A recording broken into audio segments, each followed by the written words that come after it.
নমস্কার বন্ধুগণ, আমি বিশ্বজিৎ মল্লিক। আমি আজ আবার আপনাদের সামনে নতুন একটি ভিডিও নিয়ে আসলাম।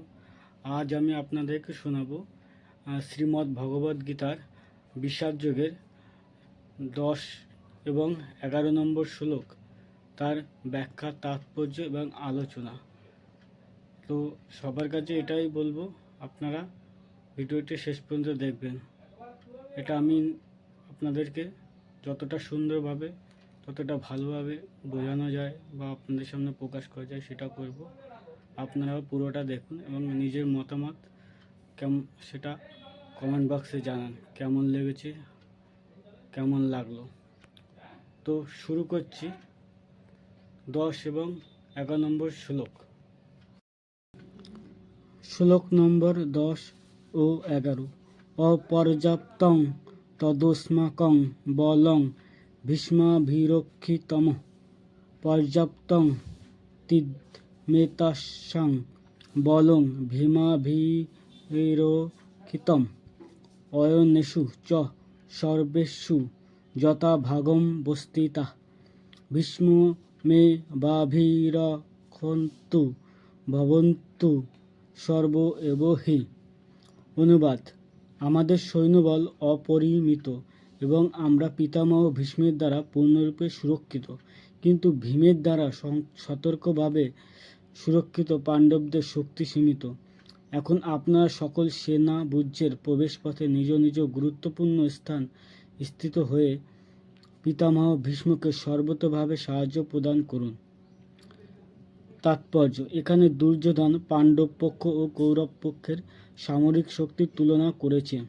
পিতামহ বীরশ্রেষ্ঠ ভীষ্মদেবের রক্ষণাবেক্ষণাধীন অমিত শক্তিশালী এক সৈন্যবাহিনী ছিল দুর্যোধনের সপক্ষে।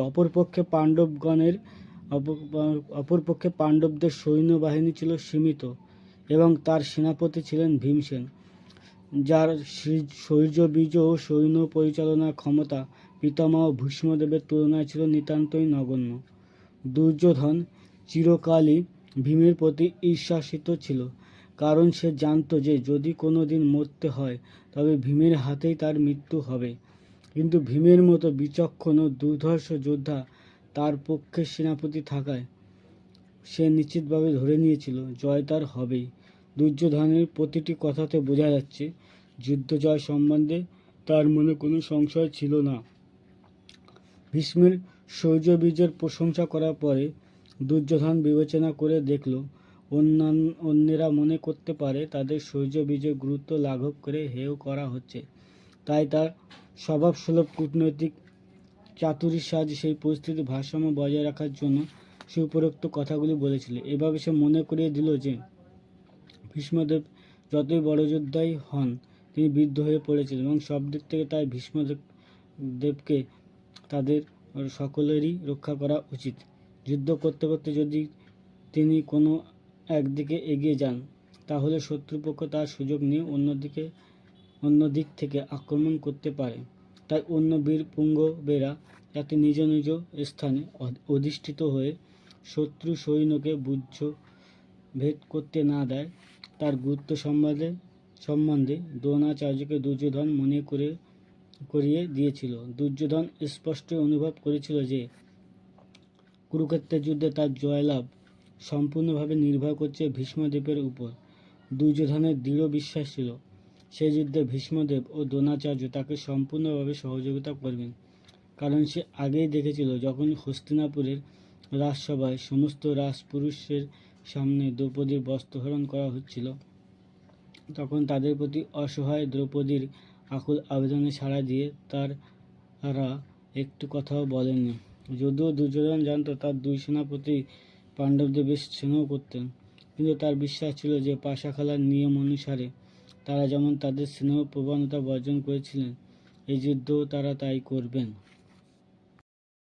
তো এই শ্লোকটি আমি এতক্ষণের অনুবাদ, ব্যাখ্যা এগুলো আপনাদেরকে বোঝালাম। এবার এটাকে যদি সংক্ষিপ্তভাবে একটু সরল করে সহজভাবে বলা হয়, তাহলে সেটা এটাই দাঁড়ায় যে পাণ্ডবদের পক্ষে যে সেনাপতি ছিল তিনি ছিল ভীমসেন, এবং কৌরবদের পক্ষে যে সেনাপতি ছিল তিনি ছিল ভীম। এবং ভীমসেন ভীমের তুলনায় শক্তির দিক থেকে এবং সেনা পরিচালনার দিক থেকে অনেক নগণ্য ছিল। আর দুর্যোধন বরাবরই ভীমকে হিংসা করত। তিনি মনে করত একদিন ভীমের হাতেই দুর্যোধনের মৃত্যু হবে। কিন্তু যেহেতু যুদ্ধক্ষেত্রে দুর্যোধনের দলে বা দুর্যোধনের পক্ষেই ভীম ছিল, তাই এটা জন্য তার মনে আর কোনো ভয় ছিল না, এবং তিনি এটা নিয়ে খুব গর্বিত ছিল।